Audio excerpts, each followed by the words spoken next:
This video is going to talk about the 10 best football movies I believe of all time. I played football, I've played professionally in the NFL, I've done a lot of things, but I believe these movies are the 10 best, no order either. Why I believe, at least one little bit of why I believe each one is the best movie of all time. First one, we're talking about Remember the Titans, one of the most iconic movies of all time. Strong side, left side.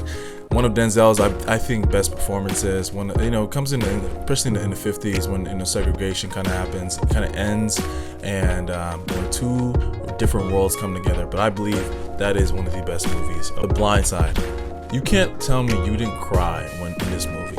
I think one of Sandra Bullock's best performances. Her and Michael Oher have put together one of the most feel-good football movies of all time. You cannot help but root for the guy watching this movie. My personal favorite is Friday Night Lights, the movie, not the show, the movie. Set in Odessa, Texas, Midland Lee. I think one of the best football movies. I've cried when Booby was sitting in the car with his grandpa and just crying like, "What's Booby gonna do?" But it's just one of those feel-good movies, especially as a high school football player in Texas. You know how great football is. Just from the bright lights to the late nights with your friends. Top 10. From beginning to end, I think one of the best movies ever. The Express, it's a story about Ernie Davis, one of the first African American to win a Heisman. His story, just from his ups and downs to playing at Syracuse, playing professionally, I think is just a really well scripted, well directed movie. This one's gonna throw people from Invincible, Vince Papale, guy from Philadelphia, 30-year-old, goes and tries out for the Philadelphia Eagles and makes it.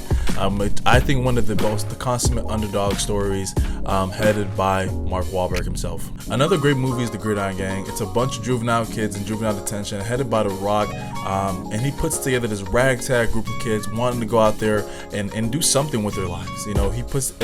It's heart-wrenching. It's a lot of times where you're just like, what the heck is going on? But I believe it's one of those underdog movies that you kind of just root for the kids, because at the end of the day, he's giving them a second chance. They're going out there playing the game that they like. Any Given Sunday. I think everybody kind of knows Al Pacino delivers one of the best monologues of all time. You can't help but watch this movie and kind of just feel the chills in your spirit, especially with Jamie Foxx and all this great group of guys. I think it's just one of a great movie. The Longest Yard. All the other movies we kind of talked about on this list are a little bit serious, but The Longest Yard from the beginning to end is just pure comedy. Adam Sandler takes an older movie, kind of puts it in his own flair, and he kind of just from the cast of people in this movie, you can't help but laugh. You can't help but love it. Chris Rock, a lot of other great guys. Stone Cold Steve Austin, from the convicts playing with the against the guards. Amazing movie, laugh out loud, hilarious, and it's like a good story to go at the end of the day. And then this is kind of my last one, is Varsity Blues. It's one of those high school movies that you look at and you watch, it's like, man, was this really back in the day how they did it? But no, one of the great high school movies of all time. Billy Bob Thornton, being able to go out there, play against with the buddies that you love, and kind of enjoy yourself. A little raunchiness here and there, but overall great movie. Can't hate it. And it's just a memory. I know everybody's gonna talk about, where's Rudy? Where's All American? Where's Jerry Maguire? I didn't watch any of those movies. They just didn't seem interesting to me. So, like I said, this list is for me. You tell me, what do you think about this list? Is it a good list? Is it a bad list? And should I just never make a list again?